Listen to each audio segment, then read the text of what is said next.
Ele candarabandalai. Oh meu Jesus, alabacanta, alabai. Imagina a dor, mas Jesus ele não grita, Jesus ele permanece firme. Aquele prego grande atravessa o punho, atravessa a mão de Jesus.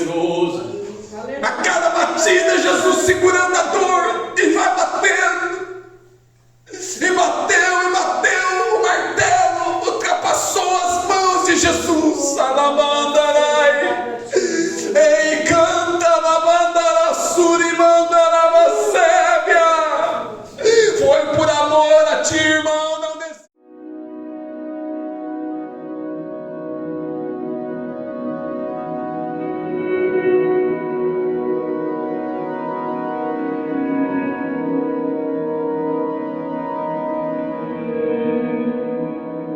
Eis aqui a tua mensagem, papai, que foi lida um versículo, Senhor, aqui em Lucas capítulo 23 e versículo 46, ó Pai. Venha me usar em tuas mãos, ó Pai. Venha falar aos nossos corações, ó Pai. Venha confirmar o milagre, venha confirmar, Pai, o renovo através da tua palavra, porque a tua palavra é viva, a tua palavra é poderosa, Senhor. Fala aos nossos corações, em nome de Jesus. Amém, meus irmãos, fiquem à vontade, podem sentar, e as palmas bem alegres para Jesus. Glória a Deus, santo é o Senhor. Meus queridos irmãos, o Senhor trouxe esse tema ao meu coração, a mensagem da cruz. E nesta noite eu gostaria da tua atenção para a mensagem que deveria ser a mensagem principal das nossas vidas. Algo que mudou a história da humanidade. É interessante olharmos para a humanidade, meus irmãos. Olhamos para a humanidade e cada um segue fazendo o que parece bem aos seus olhos. Parece até que eu vejo lá livro de Juízes, cada um fazia o que parecia bem aos seus olhos. O próprio povo de Deus, naquela época, fazia o que parecia bem aos olhos deles, e tinha problemas com isso, porque o pecado gera morte, e se nós fazemos o que parece bem aos nossos olhos, pecamos, falhamos.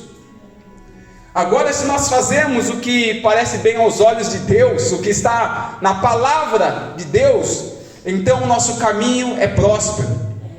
Mas nós vemos esta humanidade, cada um segue pelo seu caminho. Alguns não veem a hora de chegar ao final de semana para ir para a balada, para ir para os shows. E as pessoas seguem, alguns, meus irmãos, naquela questão de querer enriquecer. Às vezes o negócio está indo bem e a pessoa trabalha de segunda a segunda. E talvez quando você chama aquela pessoa para ir para a igreja, como já aconteceu comigo, o antigo cabeleireiro meu, ele falou: eu não vou naquela igreja não, aquela igreja é feinha. Rapaz, ainda ousado, né? Não vou na igreja não. Não tenho tempo. E cada um segue no seu caminho. Uns, a alegria dele é chegar ao final de semana e beber, outro é trabalhar. E nesse mundo, muitos não se lembram de Deus. Muitos não têm tempo para Deus. Muitos não entendem que o Salmo 150 nos diz: tudo que tem fôlego louva ao Senhor. Muitos seguem esta vida, querem enriquecer, querem construir famílias, mas esquecem o principal, que nós temos uma alma, que um dia nós vamos ter que comparecer diante do trono de Deus, que um dia nós teremos que prestar conta do que fizemos nesta terra. Não é simplesmente vivermos de qualquer maneira, não é simplesmente. Tem pessoas que dizem: eu só existo. Eu só existo. Como você está? Eu estou só existindo nessa terra. Tem pessoas que é assim, sem propósitos na vida. Só que também ter propósito e não ter Deus não é o caminho. O caminho é ter uma vida de propósito, foco e ter Deus. Jesus ele veio para mudar o rumo da humanidade. Desde o início, quando nós vemos que Caim mata Abel, o pecado entra no mundo. Na verdade já tinha entrado ali quando Adão e Eva comeram do fruto proibido. Mas nós vemos que depois que Caim matou Abel, o primeiro homicídio, o mundo só vai piorando. Na época de Noé, Deus lá de cima, lá do céu, olha para a terra, e Deus se arrepende de ter criado a humanidade. Você consegue imaginar, meus irmãos, o coração de Deus? Às vezes pensamos que Deus não tem sentimentos, mas Ele era uma pessoa. Não uma pessoa no sentido de um ser humano, mas uma pessoa, quando falamos de pessoa, uma pessoa, ela tem sentimentos. Uma pessoa, ela fala, uma pessoa raciocina. Então Deus é uma pessoa, Ele tem sentimentos. Aí Deus, Ele olha para a terra, deixa eu ver como está a minha humanidade, como está a criação, o homem que eu formei do pó da terra. Será que eles estão me adorando? Será que eles estão trazendo um culto a mim? Ó Pai, é um culto para Ti. Aí Ele olha lá para a terra, na época de Noé, Ele vê o homem divorciando e casando com outra mulher, homem casando com homem. Ele olha lá, vê as pessoas aprofundadas na bebida, nas drogas, brigando, um matando o outro, xingando palavrão, já na época de Noé. Tenta imaginar a perversidade da humanidade. Deus criou o homem para ter comunhão com os outros, para viver em harmonia, um respeitando o outro, falando bem do outro, perdoando o outro. Deus criou o homem para adorar a Ele. Aí Deus olha para a terra e Deus se entristece. E Deus pensa, vou destruir a humanidade. Meu Deus, ninguém fala de Deus. Ei, canta lá. Ninguém invoca o nome de Deus. aleluia. Será que hoje é diferente da época de Noé, meus irmãos? Será que hoje é diferente? As pessoas, além de não invocar a Deus, blasfemam, zombam de Deus. Pessoas vão em stand-ups e ficam zombando de Deus, ficam zombando das línguas estranhas, ficam zombando dos crentes sinceros. E às vezes até a gente vai nesse embalo de ver coisas na internet, onde os próprios crentes perderam a mão. Os próprios crentes exageram nas brincadeiras, nos vídeos que fazem nas redes sociais. Não precisamos ser um sargento, mas tem que ter equilíbrio. Mas tem pessoas que, para ganhar uma curtida, para ganhar um like, às vezes acaba até mesmo brincadeiras que vão contra a sua fé. Crentes que, os próprios crentes, às vezes que zombam das línguas estranhas, que zomba do crente que fala em língua estranha. Meu Deus! E nós vemos, meus irmãos, o rumo que a sociedade vai seguindo. Na época de Noé já era terrível o caminho que o mundo seguia. Mas Deus, Ele não destruiu a humanidade. Aleluia. Senão o irmão Elton nem estaria aqui pregando. Senão nós nem estaríamos aqui fazendo um culto a Deus. Deus amou tanto o mundo que deu seu Filho unigênito, o seu próprio Filho. Jesus precisava vir nessa terra? Ele não precisava. Meu Deus! Jesus precisava deixar a sua glória. Imagina comigo, irmão. Imagina que você morasse numa mansão. Imagina aí, se quiser até fechar o olho, imagina aí, você morasse numa mansão maravilhosa. Uma mansão grande, linda. Imagina que tivesse diante da sua mansão um lago lindo, com água clarinha, até cisnes nadando naquele lago, dentro da tua casa, ar-condicionado, comida da melhor qualidade, a comida que você mais gosta, tivesse ali em abundância. Você tivesse um lugar formidável, uma casa formidável, aquela cama lá, daquelas camas grandes lá, que você deita na cama, você até afunda de tão gostoso que é a cama, o travesseiro do melhor, tudo do melhor. Aleluia. Aí alguém falasse para ti, ó, sai aqui da tua casa e vai lá morar naquele barraco, vai lá naquele lugar lá, vai naquela cidade lá, bem aquela cidadezinha ali, terrível, o povo não vai gostar de ti não, o povo vai, se possível, até matar você. Você ia lá, meus irmãos? Você ia deixar o teu conforto para ir num lugar onde você ia ser desprezado? Agora vamos imaginar algo além de uma mansão terrena, as mansões celestiais. Vamos imaginar Jesus na sua glória, um lugar formidável. Jesus deixou o teu trono, Jesus deixou da sua glória, veio nessa terra.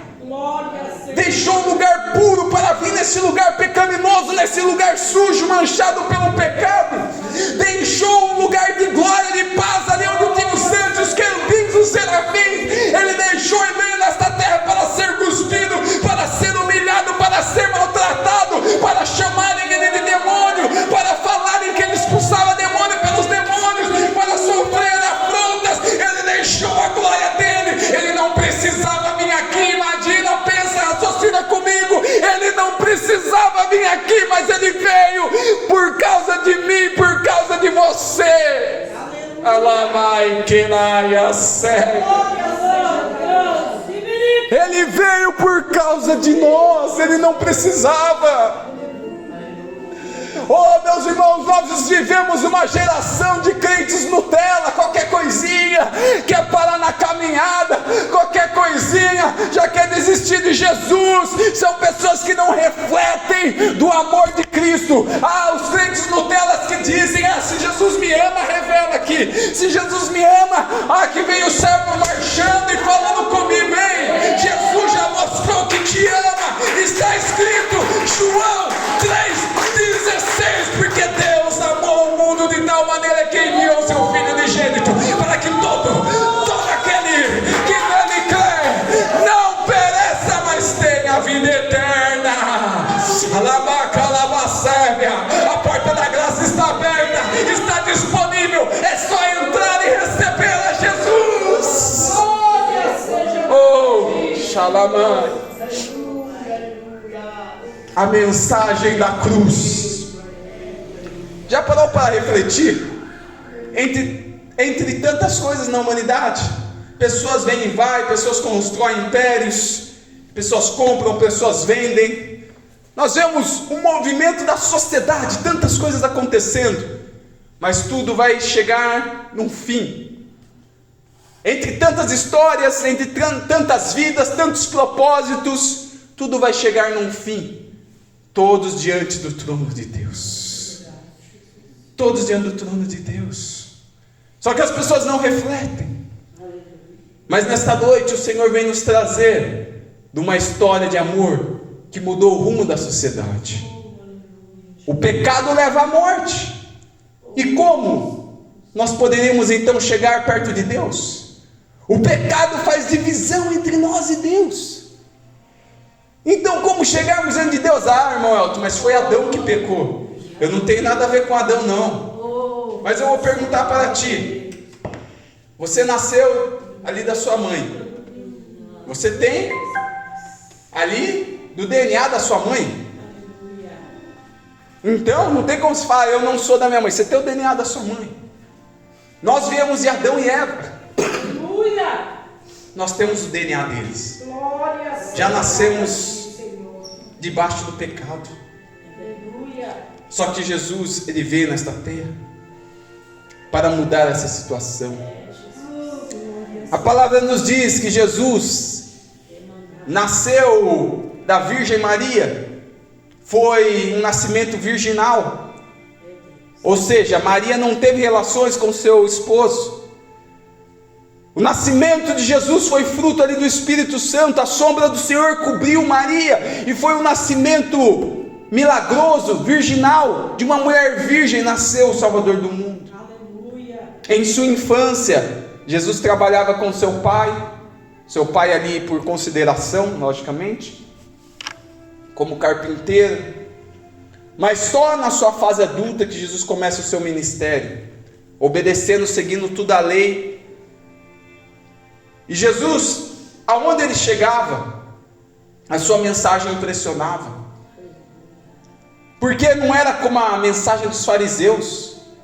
A mensagem de Jesus era com autoridade. A mensagem de Jesus gerava cura, trazia esperança. E Jesus ali nesta noite está trazendo esperança. A mensagem de Jesus curava.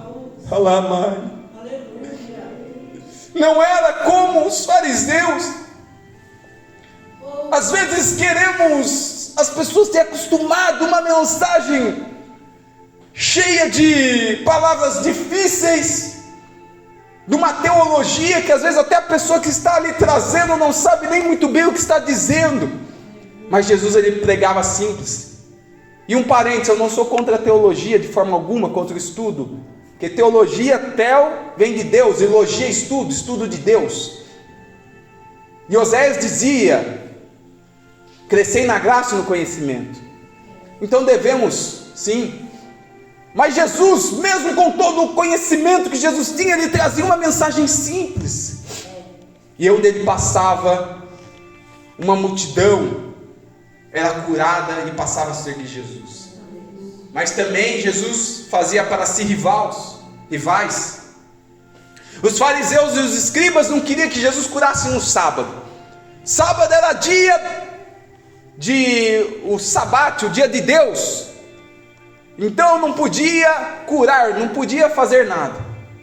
Mas se um fariseu, se um boi dele caísse no buraco, amigo, se o boi do fariseu caísse no buraco, o fariseu ia lá: mas não pode fazer esforço no sábado, não pode fazer força. Não, mas o boi é meu, se eu perder o boi, eu vou perder dinheiro. Agora, curar o enfermo, o fariseu dizia: não, cura outro dia, hoje não. Olha a hipocrisia, a falta de amor dos religiosos. Mas Jesus, ele ia na contramão disso, dizendo: meu pai, ele trabalha até no sábado, meu pai é dono até do sábado. E Jesus curava, e Jesus, quanto mais Jesus curava no sábado, quanto mais Jesus trazia uma mensagem poderosa, mais queriam matar Jesus, murmuravam, blasfemavam, diziam que Jesus era demônio, que expulsava pelos demônios, tentavam matar Jesus. Mas até que um belo dia, na Santa Ceia, Jesus disse para os seus discípulos: um que está entre nós, este há de me trair. Os discípulos ficam um olhando para o outro: Senhor, mestre, é eu. Aí na hora que Judas fala: sou eu, mestre, tu sabes, o que tem que fazer, faz logo. O diabo entra em Judas e Judas sai correndo. Os discípulos não entenderam nada, falaram: Judas, ele cuida do dinheiro, ele é o tesoureiro, então acho que Judas foi comprar alguma coisa com o dinheiro.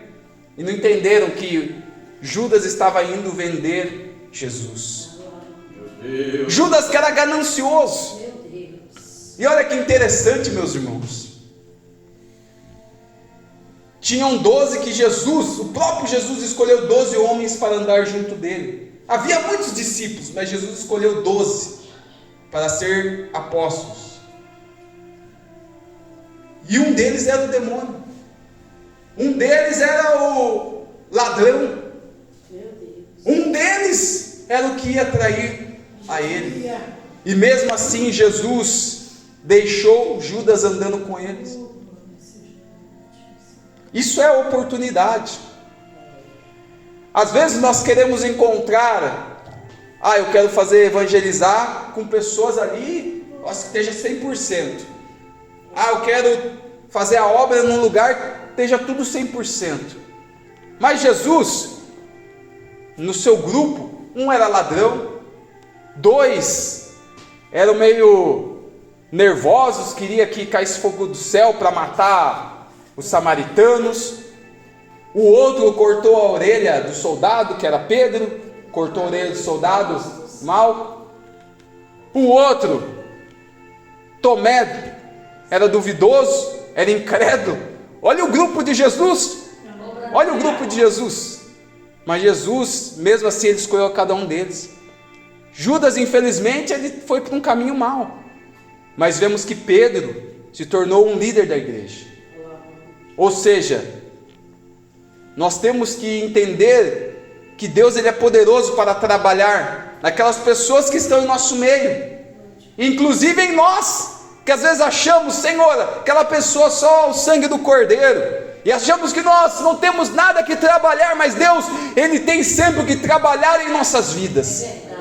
Aleluia. E Jesus ali, depois da ceia, Jesus, ele foi para o jardim, depois de louvar ao Senhor no Monte da Oliveira, foi para o jardim de Getsemane, e ali ele deixou seus discípulos num ponto, e ele foi mais avante com Pedro, Tiago e João. que eram os três que eram mais íntimos de Jesus. Aí Jesus chegou ali mais avante com eles. Aí Jesus se abriu, agora que ele estava com os três que eram íntimos. Jesus disse: olha, fiquem aqui comigo, porque eu estou angustiado até a morte. Aí Jesus vai um pouquinho à frente e vai orar: Pai, se possível, passe de mim este cálice. O que era este cálice, irmão Elton? Era o cálice da ira de Deus. Todo o sofrimento que Jesus teria que passar. Só que Jesus disse: todavia seja feita, Senhor, a tua vontade. Jesus orava e a angústia era tão grande que o seu suor se converteu em gotas de sangue. E a ciência, a medicina explica esse fenômeno, que é um fenômeno raro quando a pessoa está numa angústia tremenda. Então Jesus estava angustiado de uma forma tremenda, angustiado até a morte. O seu suor se converte em gotas de sangue. Jesus volta e vê os seus discípulos dormindo. Rapaz, mas vocês estão dormindo, vocês não puderam ficar comigo nem um pouquinho, ficar um pouco acordado aí, me ajudando? Aí Jesus vai orar novamente, as mesmas palavras ao Pai, no que ele volta, os discípulos dormindo novamente. Sabe, meus irmãos, isso mostra um momento que Jesus estava precisando da ajuda. Sabe quando nós estamos naquela aflição tão grande e nós falamos: Senhor, me ajuda, coloca alguém no meu caminho, Senhor, para me ajudar. E ali Jesus, ele estava precisando, meus irmãos, da ajuda dos seus discípulos. E os rapazes estavam dormindo. Aí Jesus disse: olha, chega disso, vamos agora que o Filho do Homem há de ser entregue. No que Jesus está saindo do Getsêmani, já chega Judas, juntamente com os soldados armados. Pedro tenta defender Jesus. Jesus repreende Pedro: Pedro, se quisesse eu rogava ao meu pai trazer legiões de anjos aqui, não ia dar nem para brincar. Se um anjo de Deus já derrotou 185 mil soldados assírios, imagina uma legião de anjos, meus irmãos. Jesus estava dizendo: guarda essa espada, Pedro. Pegam Jesus e todos abandonam, todos os discípulos. Jesus, meus irmãos, é julgado. Naquela madrugada, ele não podia ser julgado à noite. Diante da lei dos judeus, não julgavam à noite. Mas eles eram tão rebeldes, tão, pode-se dizer, terríveis, tão ruins, invejosos, que eles pegam e julgam Jesus à noite. Tentam julgar uma coisa ou outra, e não conseguem achar acusação contra Jesus. E tenta daqui, tenta dali, meu Deus, mas a gente não acha nada contra esse homem. Aí na hora que Jesus disse ser o Filho de Deus, eles falam: olha, não precisa falar mais nada, pode crucificar agora, não precisa falar mais nada, ele já disse que é Filho de Deus. Que blasfêmia, como assim Filho de Deus? Então ele está falando que é Deus, que se uma pessoa é Filho de Deus, tem a mesma essência de Deus. Você é filho de alguém, você vai ter o mesmo DNA de alguém. Se Jesus estava dizendo que é Filho de Deus, ele vai ter o DNA de Deus, ele vai ser Deus. Então disseram: olha, ele está blasfemando. Batem em Jesus, gospem em Jesus, cuspem em Jesus. Só que eles não podiam crucificar Jesus, porque eles estavam sob o domínio de Roma. Levam Jesus para Pilatos. Pilatos não acha nada contra Jesus. Eles começam a falar: Jesus está dizendo que é Filho de Deus. E Pilatos, que era romano, meus irmãos, falar que é Filho de Deus, para ele tanto faz, que Pilatos não tinha nada desse negócio religioso. Não, mas eu não acho nada, eu quero saber alguma coisa na lei para crucificar esse homem. Não, ele está dizendo Filho de Deus. Pilatos vai falar com Jesus, Jesus não fala nada. E entenda, Jesus já estava fraco pela madrugada, sem comer. Quando seu suor se tornou gotas de sangue, a sua pele ficou sensível, apanhou ali dos oficiais, das autoridades, foi cuspido na madrugada pelos religiosos. E agora de manhã Pilatos chama ele num canto: rapaz, porque o povo está doido para te matar? E Jesus nada falava. Batem em Jesus, chicoteiam Jesus, e os chicotes tinham nas pontas como que pedaços de metais, ossos, que no que batia nas costas e puxava saía sangue, arrancava pedaços de carne. E ali Jesus é chicoteado, colocam uma veste dele de púrpura, colocam uma coroa nele.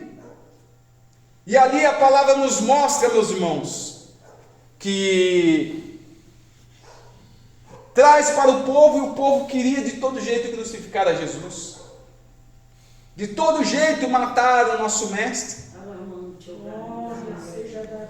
Sabe o que eu vejo nisso, meus irmãos? Pessoas que recebem as bênçãos de Deus e depois abandonam Jesus. Quantos que não foram curados? Todos que chegavam na casa onde Jesus estava, Jesus curava. Quando Jesus entrou na casa da sogra de Pedro, Jesus curou a sogra de Pedro e curou todos que vieram. Quando Jesus estava no deserto, Jesus multiplicou pães e peixes, alimentou toda aquela multidão. Quando Jesus ele vinha passando, aonde ele passava, ele curava.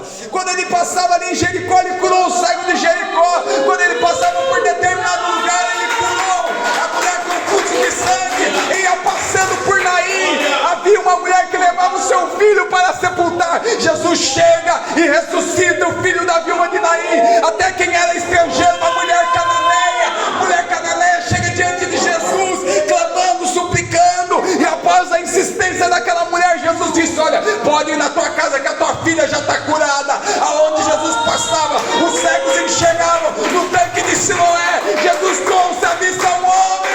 Aonde Jesus passava, milagres aconteciam.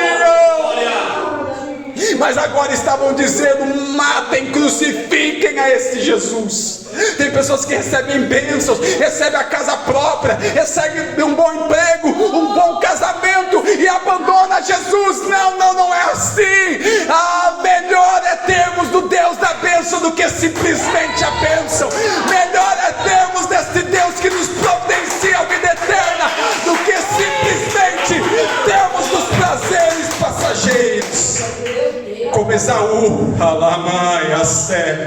como Esaú que rejeitou a primogenitura, a bênção de Deus, por um prato de lentilha, por um prato de guisado, rejeitou da primogenitura de Deus, das bênçãos de Deus, simplesmente por um prato de comida.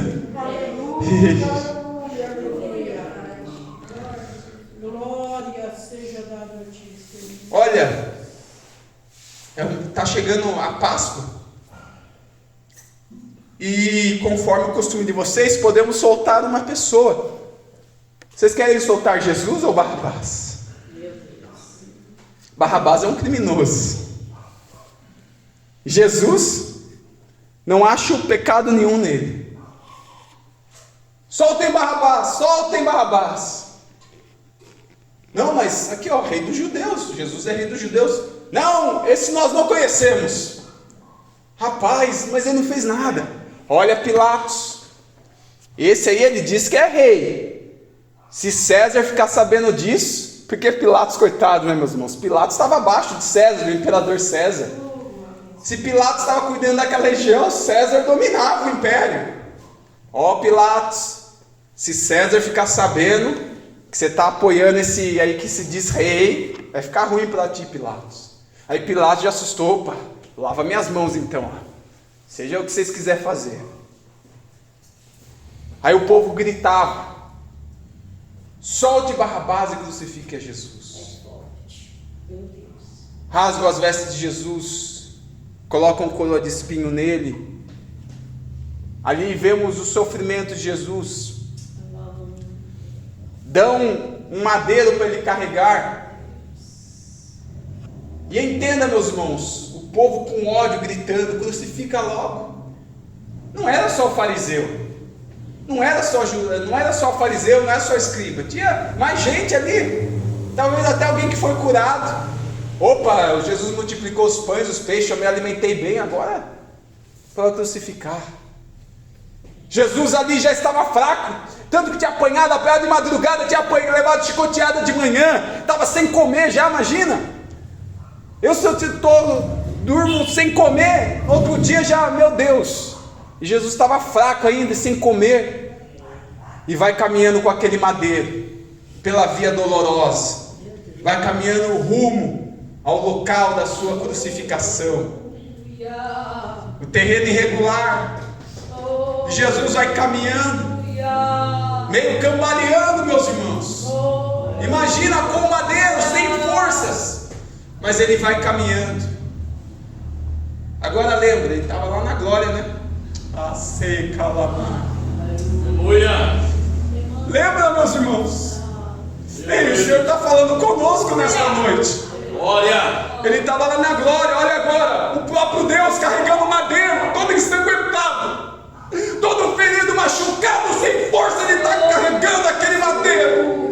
Ele podia estar lá na glória, ele não precisava passar essa humilhação. Alabacai, mas ele está ouvindo, carregando esse madeiro. Ele cai no meio do caminho, ele levanta. Daqui a pouco ele tenta, ele cai de novo naquele caminho. O soldado romano olha. Esse homem não vai aguentar chegar no madeiro, ele está muito fraco. Um sirineu vai passando no caminho. Sirineu, ajuda ele não vai aguentar.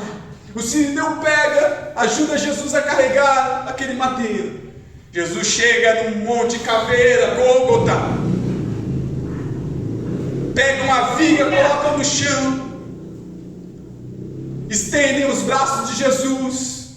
O carrasco pega o prego na mão, posiciona e bate com o martelo.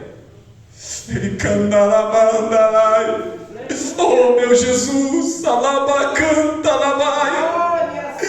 Imagina a dor, mas Jesus ele não grita, Jesus ele permanece firme.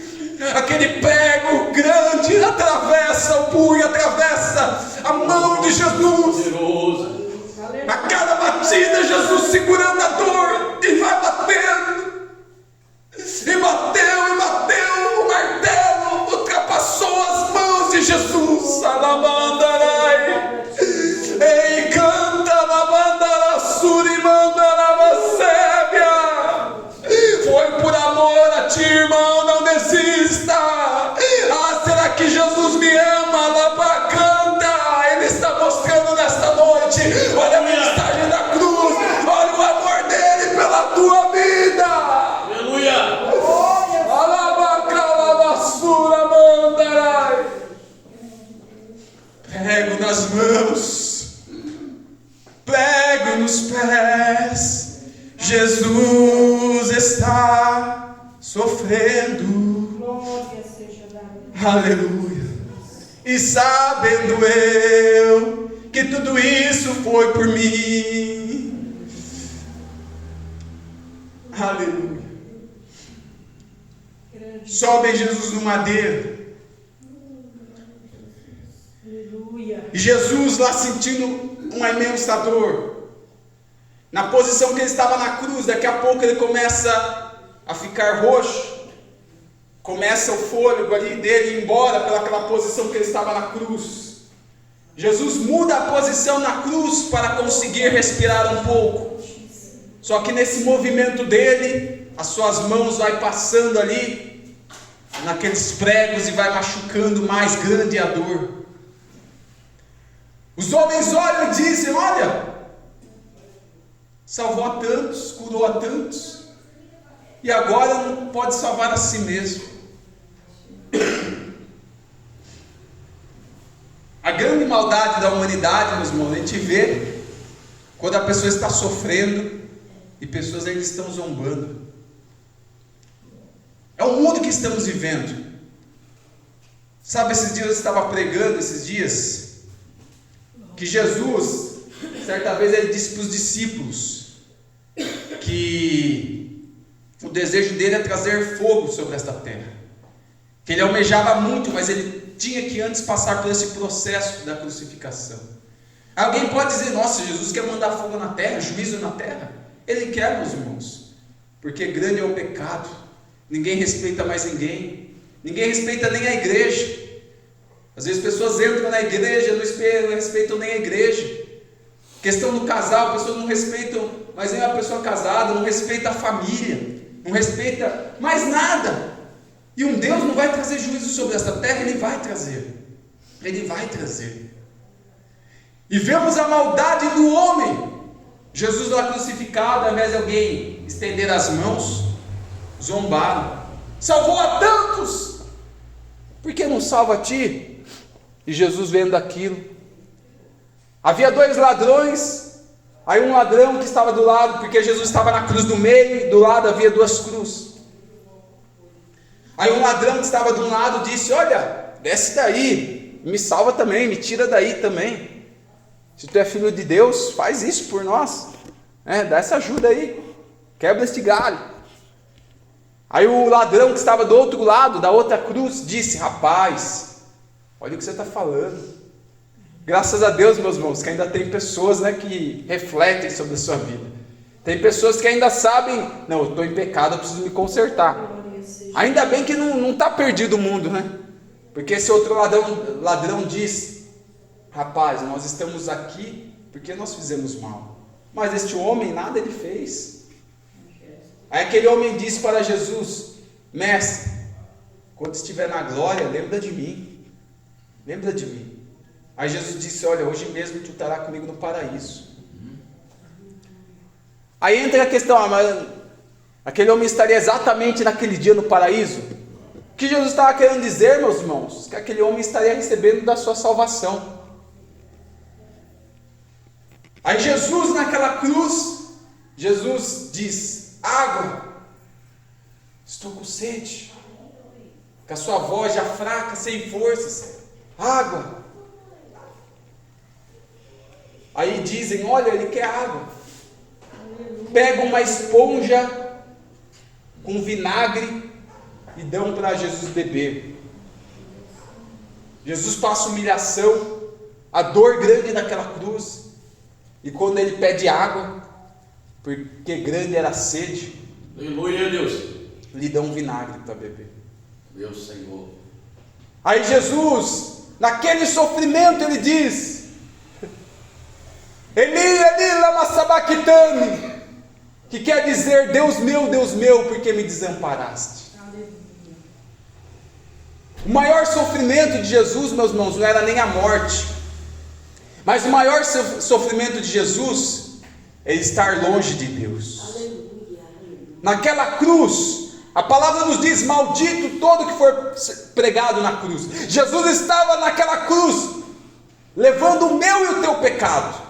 E o pecado separa o homem de Deus. Então Deus não podia olhar para Jesus, porque Jesus estava levando os nossos pecados. Então Jesus, ele sentiu da morte espiritual, que significa a separação de Deus. Aleluia. Lá na cruz Jesus sentiu o vazio, a falta de Deus. Ele não sentiu a presença de Deus, e ele gritou: Pai, meu Deus, por que me desamparaste? Lama sabachthani. Meu Deus, o maior sofrimento, sofrendo humilhação, sendo humilhado, deram vinagre para ele beber, e ainda não sentindo da presença de Deus. E após toda essa humilhação, Jesus diz: Pai, a ti eu entrego o meu espírito, recebe. Tetelestai, uma palavra grega que nos mostra: está consumado. Pai, foi dificuldade, zombaram de mim, queriam me matar antes do tempo, tentaram de todo jeito, Pai. Muitas das vezes eu curava pessoas, mas tinha pessoas que só queriam receber a bênção. Multipliquei os pães, e tinha pessoa que me acompanhava só por causa dos pães. Passei todo esse processo, Pai, mas eu venci. Alamandarai. Está consumado.